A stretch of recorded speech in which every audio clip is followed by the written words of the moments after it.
William Hague, not exactly a fulsome defence of the party chairman there from the Prime Minister.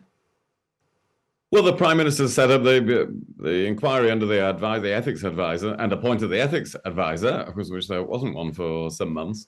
So that in itself was a step forward. But he's asked the ethics advisor to come to some conclusion about this. I think that is the right thing to do in these cases.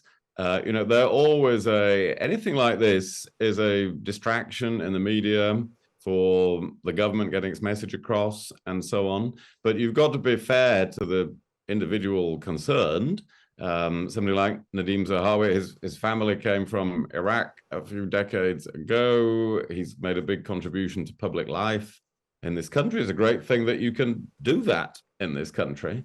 So I think it's very important to be fair. But I hope that it's a quick report from the ethics advisor. Otherwise, these things drag on for weeks. Yeah, Baroness Kennedy, I mean, it won't be how the Prime Minister wants to go into the weekend, will it? Because huge speech from the Chancellor today, trying to refocus efforts on, improving the economy, doing everything that Jeremy Hunt can do to get things back on track. And yet we're still talking about Nadhim Zahawi.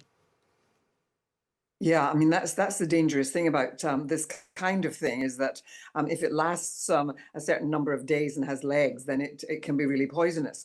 I mean, I actually do think that someone should have had a word in his ear and said, look, it would be much more effective if you just step down for a while until this matter has been investigated, because otherwise having a process, and look, I'm a lawyer, I believe in due process, and I think that it should be properly investigated, but it's gaining legs, it's that whole thing. It's taking on a life of its own. It's there are now media, suggestions being made with regard to the minister's wife's financial situation and borrowing without guarantees, and where does it come from?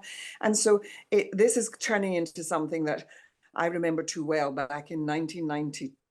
Sort of in the follow-on of the major government, sleaze, became one of those things that really ended the days of the Conservative government. So I see this as very serious. I think that is true. This is a minister who's very much liked across the House.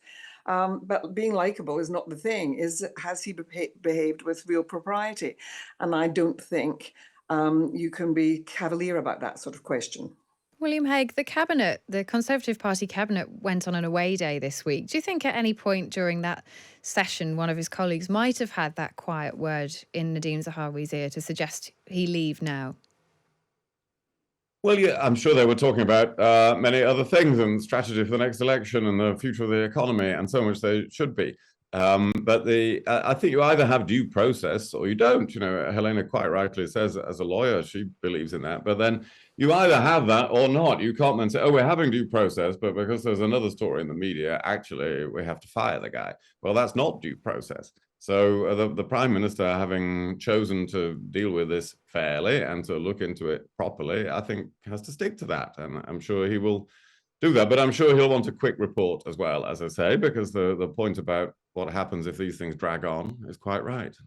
But William, that while there can be an improper investigation, and if it was all, his name was cleared and it was, all put to bed, he could be invited back into the cabinet and so on. But to have somebody, you can't have somebody being the chairman of the party who answers questions. As things hot up over the next 2 years towards an election, he just can't be there if there's any question mark over his head about this kind of financial propriety, given the financial situation the country faces, and that people are going to be saying, you forgot about £5 million while the rest of the country is facing serious financial problems about making ends meet and paying their bills, etc. So I think, £5 million, this is not buttons.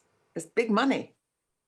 I'm not saying it's not important, but you either have a due process or not. But on the point about whether he should stand down in the meantime, I think that depends on the length of time. If there was something going on for a year here, well, then that would be very difficult. But if it's something that is going to report next week, well, then in that case, we should just see what the outcome is. So I think really now everybody should give the ethics advisor the chance to report, and Nadhim Zahawi the space. himself to the ethics advisor, and then we should judge people on that rather than on saying, oh, it's another day in the media, therefore somebody who's made a big contribution to public life has to quit it. On the wider point, William Hague, though, that Baroness Kennedy was making there about how this is perceived by people who will see, a week or 2 weeks of headlines talking about vast sums of money, very senior people in the Conservative Party. Boris Johnson also involved in a conversation around money and loans and contributions and donations this week. Do you think that's damaging to the party as a whole?